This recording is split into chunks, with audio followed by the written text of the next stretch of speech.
eto na nga yung pinaka plot twist dito sa game na to eh. Sa mga oras kasi na to, natauhan na talaga ako eh. Naisip ko kasi na tuwing sumasama ako sa Clash, nadidisgrasya lang ako. Kaya naisipan ko na magbagong buhay dito. Kaso nga lang nang uudyok pa rin tong alis namin, pero hindi ko na nga siya pinakinggan. Gumawa na nga lang ako ng sarili kong pangarap dito sa top lane at di na ako sumama sa Clash nila. Hindi na ako. Wala kayo dyan.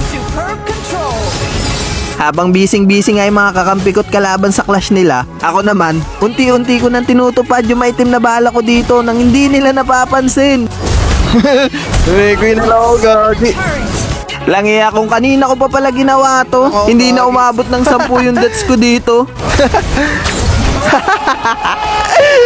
Putik yan. Ilan pala kailangan, lala. Putik yan, mga bara ako kalaban.